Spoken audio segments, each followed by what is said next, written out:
அனைவருக்கும் வணக்கம். இன்று நான் மக்களுக்காகவும் மக்களோட மக்களாகவும் இருந்தால் இன்னைக்கு இந்த பதிவை நான் போடுறேன்.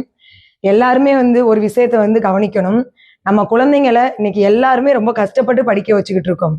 அந்த படிக்க வைக்கிறதுக்கான ஒரு வேலையே இல்லாம போச்சுன்னா நம்ம இவ்வளவு தூரம் கஷ்டப்பட்டு படிக்க வைக்க என்ன பிரயோஜனம்? இன்னைக்கு பெண்கள் ஆண்கள் நல்லா படிக்கிறாங்க. படிக்கிற இளைஞர்களுக்கு வேலை வாய்ப்புன்ற 1% கூட இல்லாம போச்சு. 20 லட்சம் 30 லட்சம் வச்சிருக்கவங்களுக்கு பதவி ரெடியா இருக்கு. கஷ்டப்பட்டு உழைப்பால முன்னுக்கு படிக்கணும்னு நினைச்சு படிக்கிற பிள்ளைங்களுக்கு யாருமே கை கொடுத்து உதவுறதுல யாரும் சப்போர்ட் பண்றது இல்ல. படித்த இளைஞர்களுக்கு வேலை வாய்ப்பு கொடுத்தா மட்டும்தான் நாடும் முன்னேறும், நாட்டில் மக்களும் முன்னேறுவாங்க.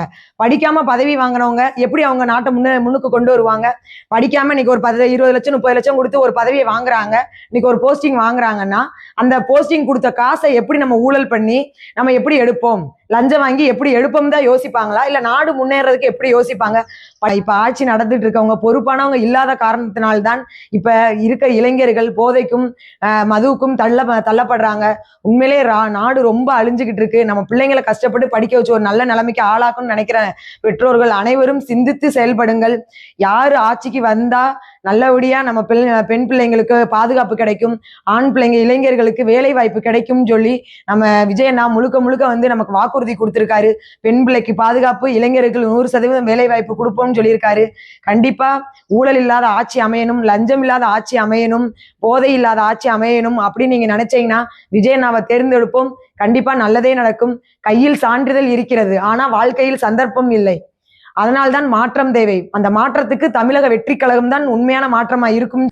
குடும்பத்துக்காக கஷ்டப்பட்டு படிக்கணும், வேலை வாங்கணும்னு சொல்லி நம்ம இளைஞர்கள் எவ்வளவோ கனவு கண்டுட்டு இருக்காங்க. அந்த கனவு இப்ப கனவாவே போயிட்டு இருக்கு. கண்டிப்பா நல்ல ஆட்சி மாற்றம் வந்தா மட்டும்தான் இளைஞர்கள் கஷ்டப்பட்டு படிக்கிறதுக்கு அவங்களோட திறமைக்கு வேலை கிடைக்கும். நண்பர்களே, அனைத்து பெற்றோர்களும் கவனத்தில் கொள்ளுங்கள். நமது பிள்ளைங்கள் படித்து IAS ஆகணும், IPS ஆகணும், TNPSC குரூப்ல படிச்சு பாஸ் ஆகணும் அப்படின்னு இன்னமும் எவ்வளவோ கனவுகள் பெற்றோர்கள் எல்லாம் நம்ம பிள்ளைங்க மேல வச்சிருக்கோம்.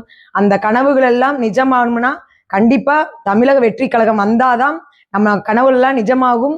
அதே மாதிரி ஒவ்வொருத்தரும் போதை ஒழியணும், ஊழலற்ற ஆட்சி ஒழியணும்னு நினைத்தீர்கள்னா நம்ம தமிழக வெற்றி கழகம் தான் ஆட்சிக்கு வரணும். மாற்றம் பேசாதே, மாற்றத்தை தேர்வு செய், சிந்தித்து ஓட்டு போடு, நம் வாழ்வாதாரத்துக்காக ஓட்டு போடு, நம் வாழ்க்கை மாற்றத்திற்கான ஒரு ஓட்டா நினைத்து அனைவரும் விசில் சின்னத்துக்கு வாக்களித்து விஜயண்ணாவை மாபெரும் வெற்றி பெற வைக்கணும். நண்பர்களே,